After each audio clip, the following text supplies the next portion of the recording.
Jeudi à Londres se réunit le G20, ce rassemblement de grands pays industrialisés et émergents qui vont tenter de réguler le capitalisme. L'enjeu est absolument majeur, il s'agit de rétablir la confiance alors que le monde est en train de s'enfoncer dans la récession la plus grave depuis l'après-guerre.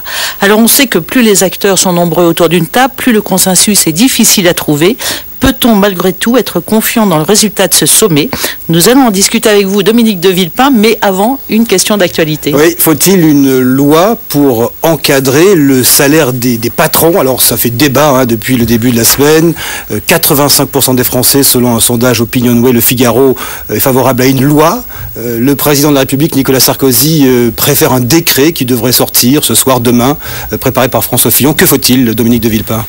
Il faut, à l'évidence, un texte, loi, décret, convention avec chaque entreprise publique, dès lors qu'il y aurait une aide de l'État à cette entreprise.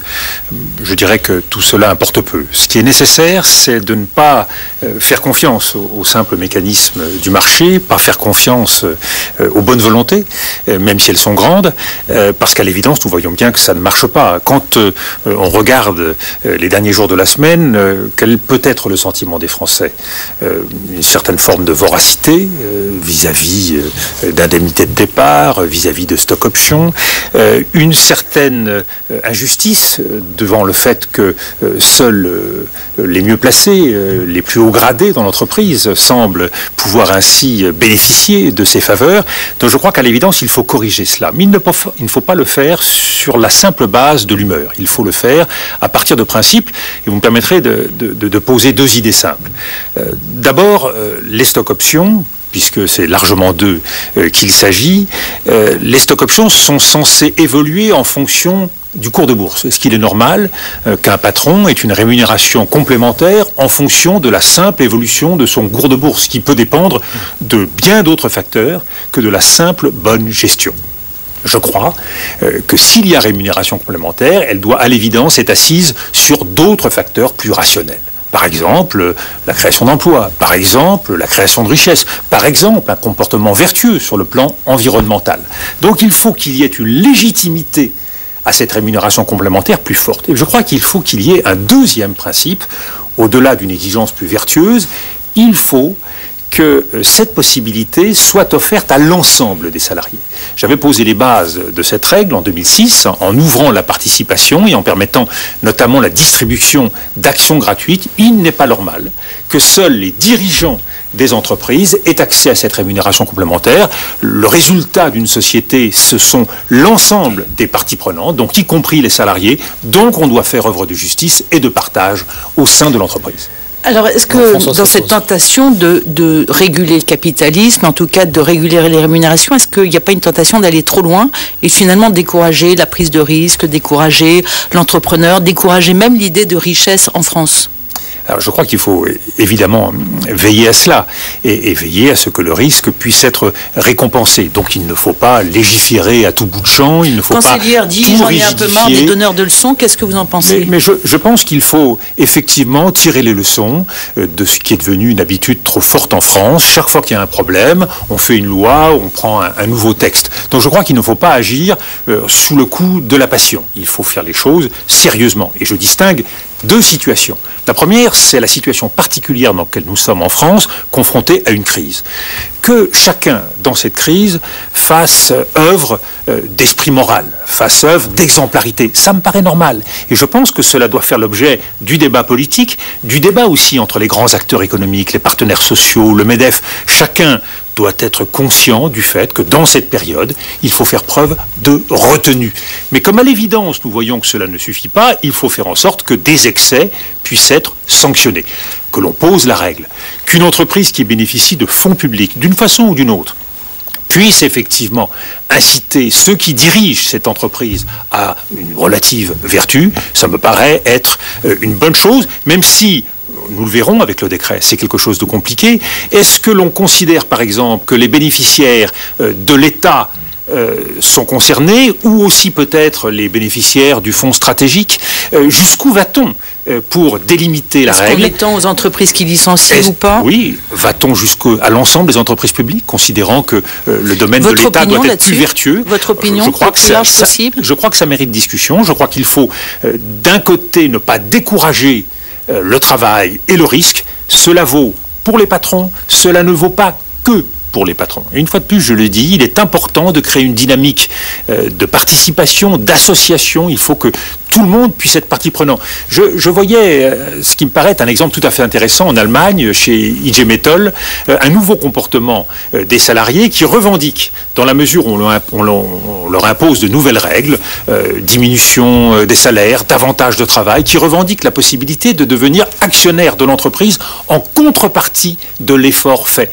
Dans le cadre d'une fondation, il y aurait donc un certain nombre d'actions qui seraient versées au nom des salariés. Je crois que ça fait partie de ces idées nouvelles, de ces idées modernes. Nous avons vécu effectivement sur la base d'excès, où les plus riches s'enrichissaient et les autres étaient laissés pour compte, la variable travail n'étant qu'une variable d'ajustement.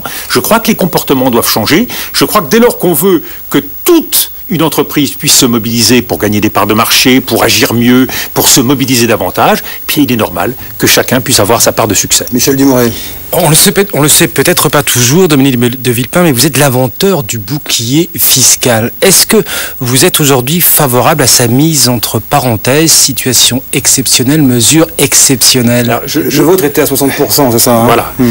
Je crois qu'il faut prendre la mesure de la période tout à fait exceptionnelle que nous vivons et qui peut durer, qui est une période de crise grave, profonde, avec beaucoup de souffrance, beaucoup d'inquiétude, beaucoup de frustration. Et il faut, dans cette période, faire œuvre encore davantage de justice. Le bouclier fiscal que j'avais fixé était donc à 60% du revenu. Nicolas Sarkozy l'a ramené en dessous de 50%, puisqu'il a fixé la règle de 50%, mais que dans ce bouclier fiscal, il y a rajouté la CSG et la CDRS. Ça veut dire en gros un bouclier fiscal à 39% par rapport à 60%.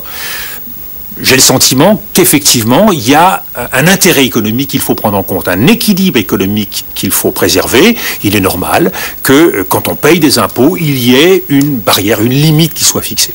Entre 60% et 39%, j'estime qu'en période de crise, il est possible de faire un effort. C'est quoi le bon taux, à votre avis? Donc, je pense que fixer cette barrière à 50%, ramener le bouclier fiscal à ce qu'il était précédemment, je pense que c'est dans cette période une œuvre de justice sociale. J'insiste sur cette notion, parce que nous sommes un pays où le consensus social est relativement faible. Et nous sommes soumis aux aléas des humeurs, aux aléas des mécontentements, aux aléas des colères. Et si nous voulons anticiper cela, je crois qu'il faut en rajouter dans le sens de la justice sociale. Il faut donner l'exemple. Et c'est comme cela que nous passerons à travers les difficultés actuelles. Les temps vont être durs, encore plus durs qu'ils ne le sont aujourd'hui.